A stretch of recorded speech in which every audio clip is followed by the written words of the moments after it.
Assalamualaikum kelas. Waalaikumsalam warahmatullahi wabarakatuh. Ustazah. Okey, sebelum Ustazah nak mulakan kelas, tadi Ustazah masuk kelas tadi nampak ada sampah-sampah dekat bawah kerusi kamu tu. Okey, Ustazah nak kamu kutip dululah sampah-sampah tu. Boleh? Okey, dalam kiraan 3 kutip. Bagus. Apa Ustazah suruh kamu kemas dulu sampah-sampah tu? Betul. Bila kamu kemas sampah ni, kamu akan lebih selesa lah untuk belajar, untuk dengar apa yang Ustazah ajar pada hari ini. Dengan persekitaran yang aman, kamu akan merasa senang lah untuk mendapat ilmu tu. Sebab kamu sudah selesa dengan persekitaran kamu. Okey, sebelum Ustazah nak mulakan kelas, kita tak baca doa lagi kan? Ustazah terlupa pula kita tak baca doa lagi. Okey, Ustazah nak Fatimah, kamu boleh bacakan doa? Doa belajar. Ya, saya Ustazah. Baca doa? Boleh. Okey, kat tangan semua. Okey, bismillahirrahmanirrahim. Allah maftah alaina hikmataka wa syur alaina min ghazaini rahmatika ya arhamar rahimin. Amin. Rabbi syrah li sadri wa yassir li amri wahlul 'uqdatam min lisani yafqahu qawli. Amin. Amin ya rabbal alamin. Okey, terima kasih Fatimah dengan bacaan doa tadi. Okey, ada siapa-siapa yang tidak hadir tak, Dede? Ada siapa-siapa tak hadir? Tak ada. Alhamdulillah tak ada. Sebab sekarang ni musim COVID kan. Banyak yang dijangkiti COVID. Ustazah harap kamu ni semua ni semoga dijauhi lah. Semoga dihindarkan daripada penyakit yang berbahaya tersebut. Amin. Okey. Tajuk pembelajaran kita hari ini, Ustazah nak tunjukkan kamu satu video. Kamu nak tengok video tak? Nak? Okey, Ustazah nak tunjukkan kamu satu video. Dan kamu tengok dulu video tu. Sekejap Ustazah akan tanya kamu tentang apa yang berkaitan tentang video itu. Boleh? Okey, boleh. Kita mulakan ya.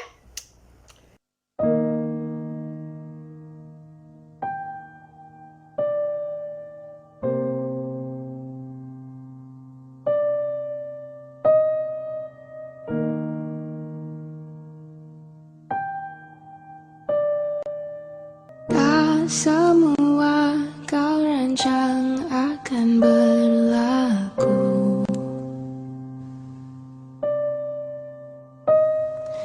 Mungkin nasib tak menyebelahi aku.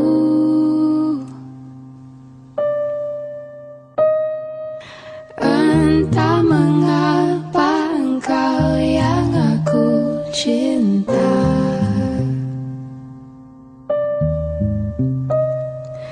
Mungkin lebih baik ku lepas saja. Ini tidak adil baginya. Ini tidak adil bagiku. Ini tidak adil untuk engkau bertanya jika aku mencintaimu juga. Tidak adil baginya.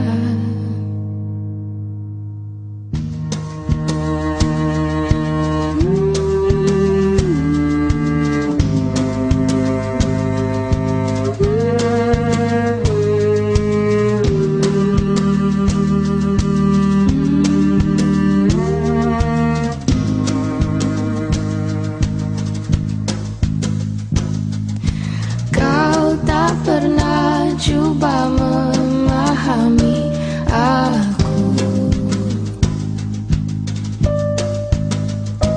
Ini tidak adil untuk engkau bertanya jika aku mencintaimu juga. Tidak adil baginya.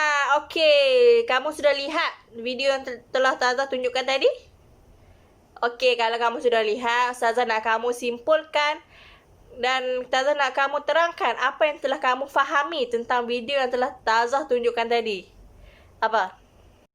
Budak tadi sedih Taza. Budak tadi dia macam ibu bapa dia abaikan dia. Makan sorang-sorang. Ibu bapa dia sibuk bekerja Taza. Oh. Kan kita tengok tadi kan. Macam ayah dia, mak dia pun busy-busy rushing-rushing. Hingga abaikan dia. Makan pun sorang-sorang. Pergi sekolah pun sorang-sorang. Kesian tak dia macam tu? Ayah, keluarga kamu macam tu juga ke? Sebab apa yang berlaku macam tu dekat budak tu?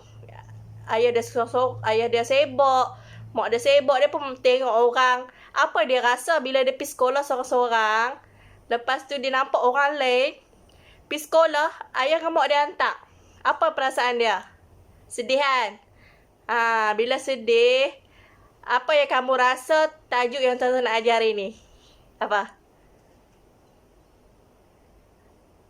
Betul. Hari ini Ustazah nak ajar kamu tentang tajuk kemahiran keibubapaan.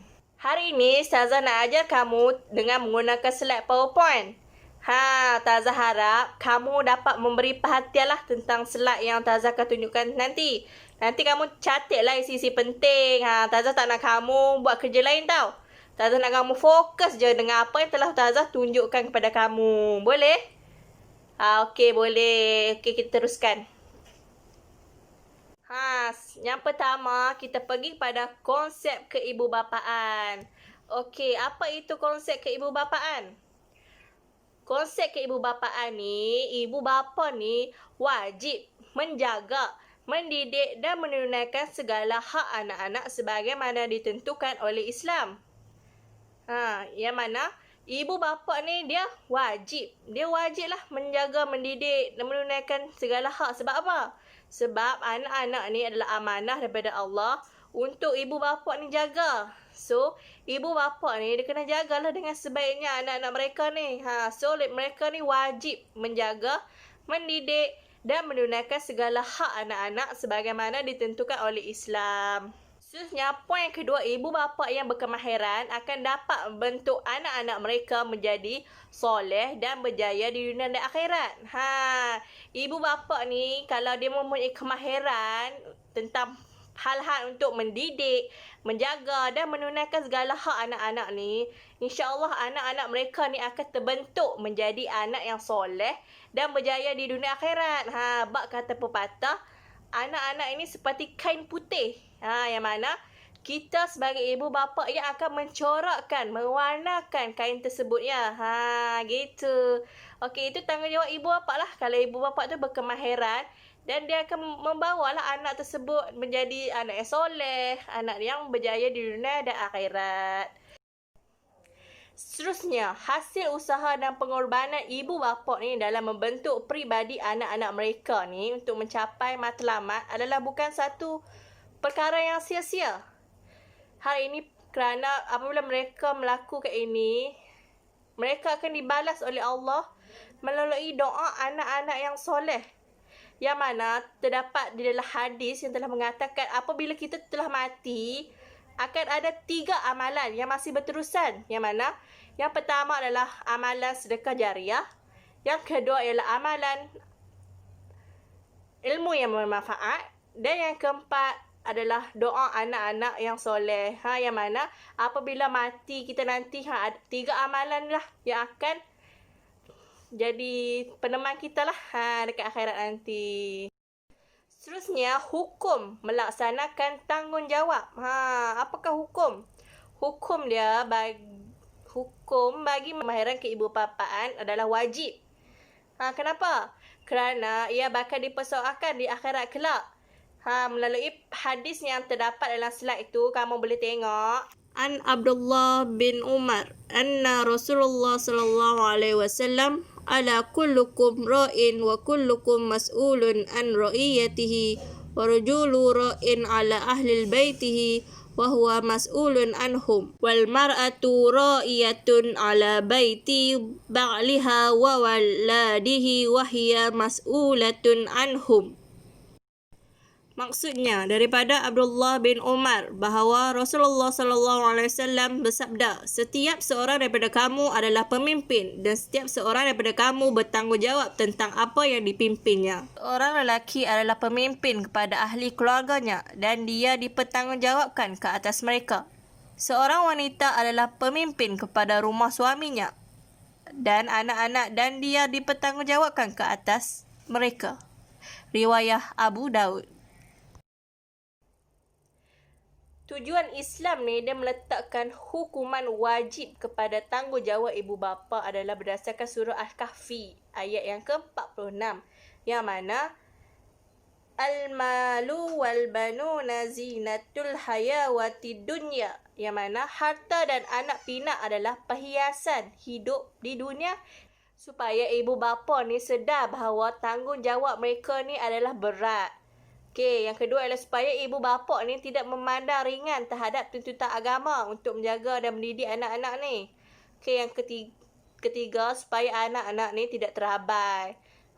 Apabila dah ada anak, takkan kita nak membiarkan mereka terabai tanpa didikan agama kan? Okey.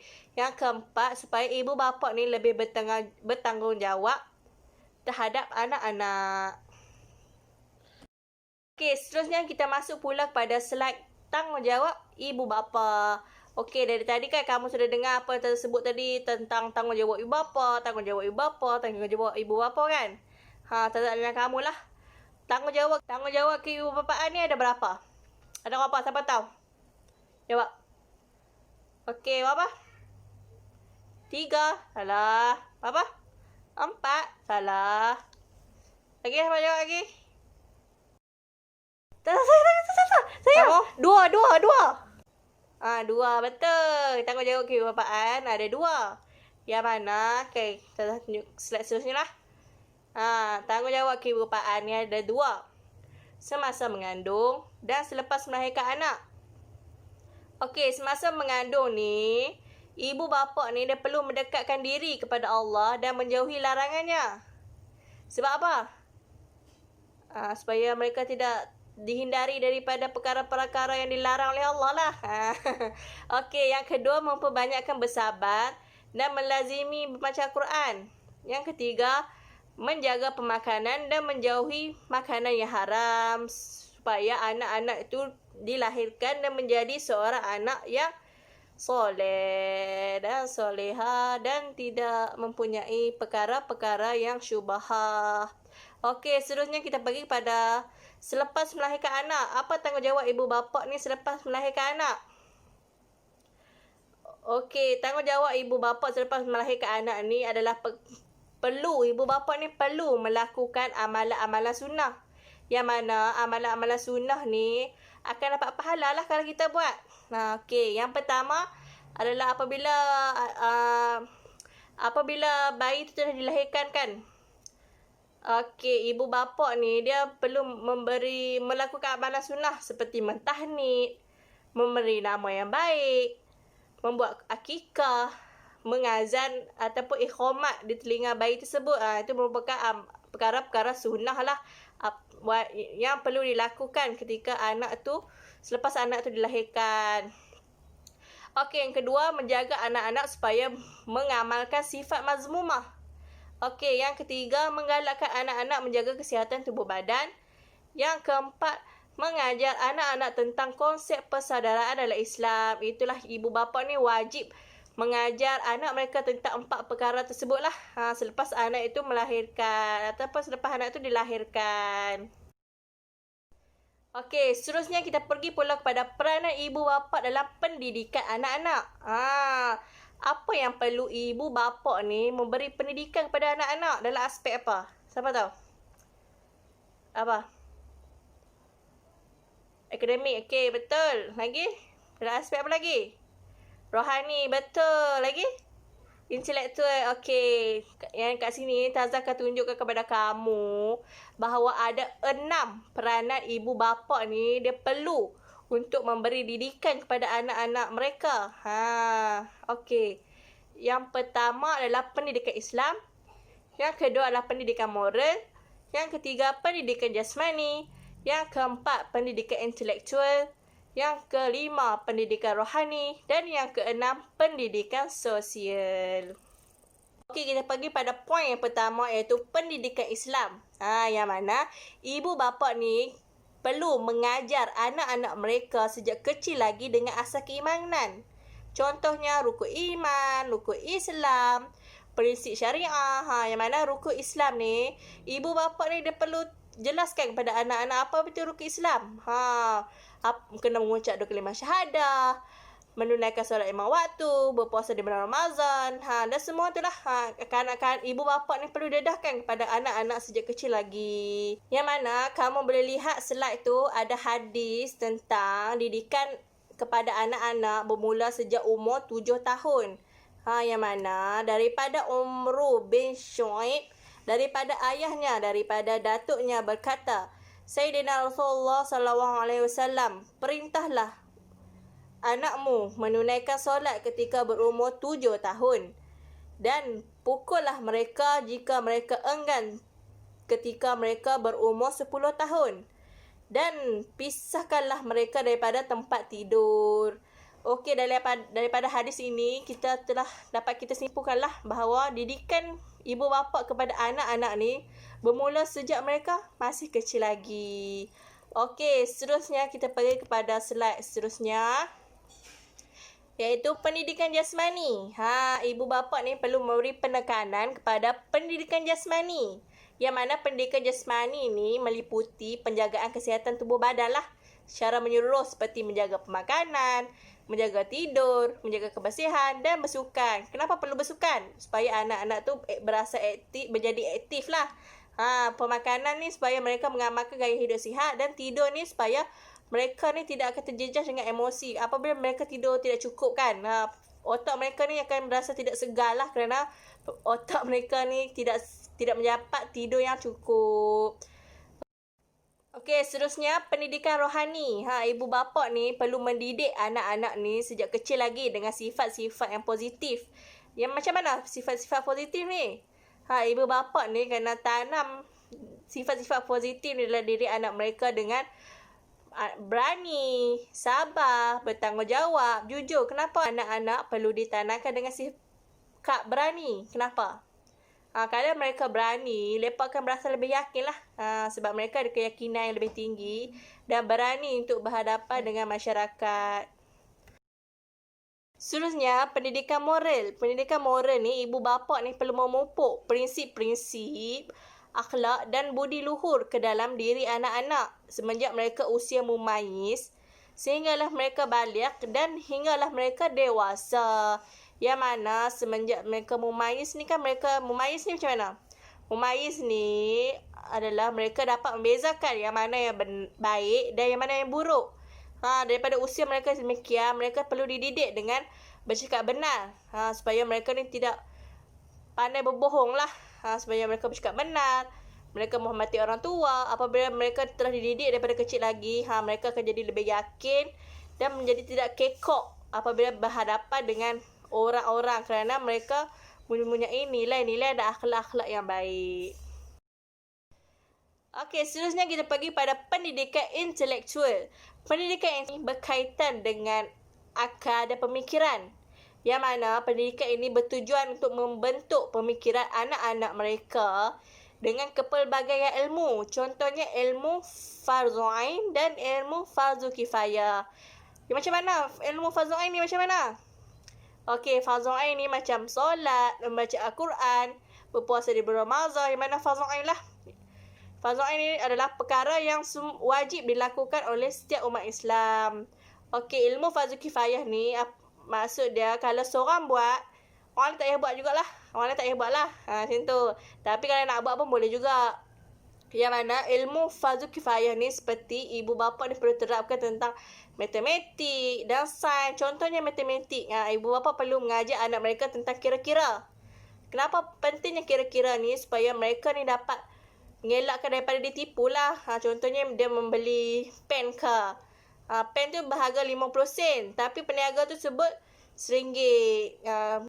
Bagi menjauhkan anak mereka daripada ditipu, mereka perlulah mendidik ilmu fardu kifayah ni. Seterusnya yang terakhir adalah pendidikan sosial.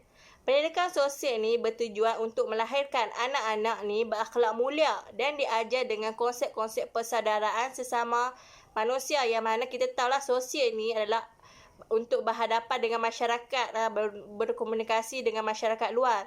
Yang mana ibu bapa ni perlu mengajar anak-anak mereka ni berkaitan konsep pergaulan antara lelaki dan perempuan, batas pakaian lelaki dan perempuan, adab-adab menziarah dan semua-semua adab lah yang berkaitan dengan sosial, supaya apabila anak-anak mereka ni telah diajar dengan batas-batas pergaulan, mereka dapat membezakanlah apa yang tak boleh, apa yang boleh, apa yang perlu, apa yang tak perlu. Dari situ apabila mereka dapat membezakan, mereka dapat menggunakan ilmu tersebut dan memanfaatkan di dalam kehidupan mereka, dan supaya kehidupan mereka ni akan diredai oleh Allah dan dijauhi dari perkara-perkara yang memberi kesesatan kepada diri anak-anak mereka.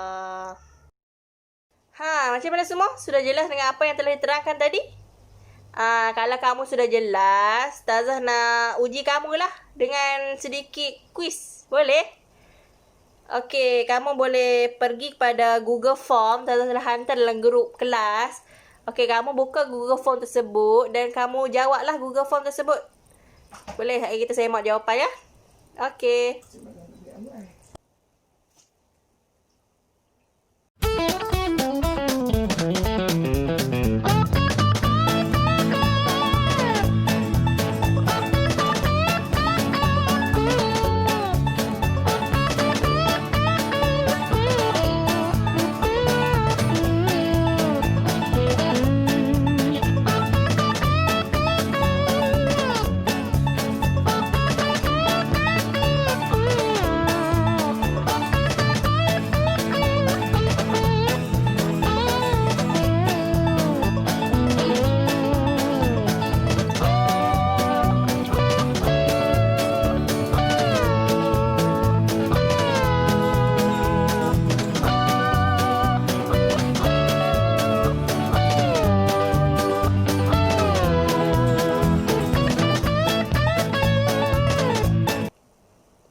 Okey, semua sudah menjawab sebab Ustazah sudah tengok, semua sudah submit jawapan. Dan Ustazah dapati jawapan yang telah kamu submit tu kebanyakannya betul semua. Wah, boleh tepukan. Tapi ada juga yang salah. Okey, sekarang Ustazah akan bincangkan soalan tersebut bersama-sama. Okey, boleh? Okey, jom kita bincang. Okey, soalan pertama. Hukum melaksanakan tanggungjawab terhadap anak-anak adalah, dia ada dalam slide Ustazah bagi tadi, adalah wajib. Siapa yang salah? Betul semua. Kalau salah ni saja sangatlah. Okey, yang kedua, manakah antara berikut merupakan perkara sunat setelah memperolehi cahaya mata? Yang mana? Jawapan dia memberi nama yang baik. Siapa yang betul? Banyak betul. Bagus. Okey, yang ketiga, manakah antara berikut tidak benar mengenai pendidikan moral ibu bapa kepada anak-anak? Yang mana? Mengajar tentang adab-adab pergaulan terutamanya ketika bersama berlainan jenis. Sebab mengajar tentang adab-adab pergaulan ni dekat pendidikan sosial, bukan kat pendidikan moral. Okey, seterusnya kita pergi pada keempat. Nyatakan tanggungjawab ibu bapa terhadap bayi yang baru lahir. Tanggungjawab ibu bapa ni macam amalan sunnah lah. Amalan sunnah. Apa amalan sunnah? Azan di iqamah di telinga bayi. Okey, seterusnya. Yang kelima, apakah cara melaksanakan tanggungjawab ibu bapa semasa mengandung? Yang mana? Yang pertama salah, yang kedua salah, ketiga salah, yang keempat tu betul. Pendekatan diri kepada Allah. Okey, yang keenam, apakah akibat sekiranya ibu bapa mengabaikan tanggungjawab mereka terhadap pendidikan anak-anak? Apakah akibat? Akibat dia siapa? Akibat dia B. Siapa betul B? Sebab dia, ibu bapa ni dia mengabaikan dia. So, dia akan mementingkan diri lah sebab dia diabaikan kan? Diabaikan. Okey, yang ketujuh, apakah cara melaksanakan tanggungjawab ibu bapa selepas memperolehi anak? Apa dia? Tanggungjawab ibu bapa selepas memperolehi anak. Memberi pendidikan intelektual. Betul.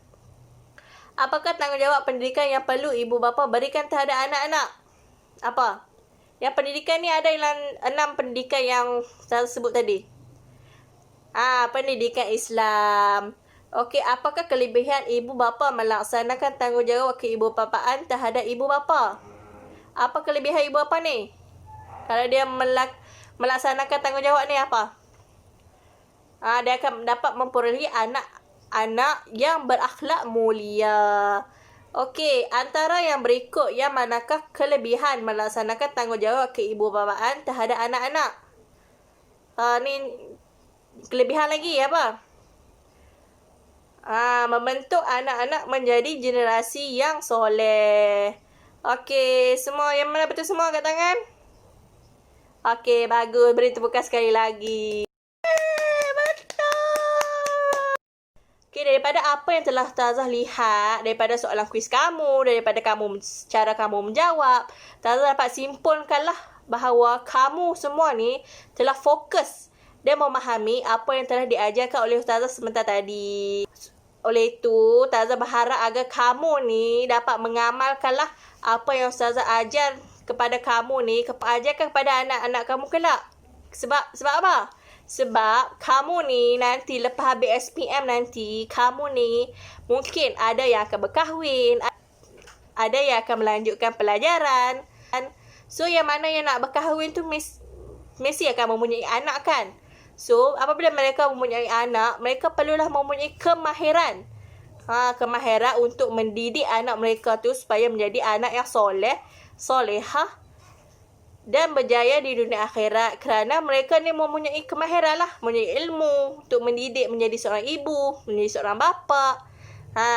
Dan kamu tidak akan melakukan perkara-perkara yang sama seperti video yang telah tunjukkan tadi. Yang mana video yang tadi, kesibukan ibu bapa bekerja, tidak menguruskan anak pun makan seorang-seorang, pergi sekolah pun seorang-seorang. Semua dia buat sendiri sebab ibu bapa dia telah mengabaikan dia. Oleh itu, sampai di sini sajalah kelas kita pada hari ini. Okey, kita sudahi kelas kita dengan tasbih kifarah dan suratul An.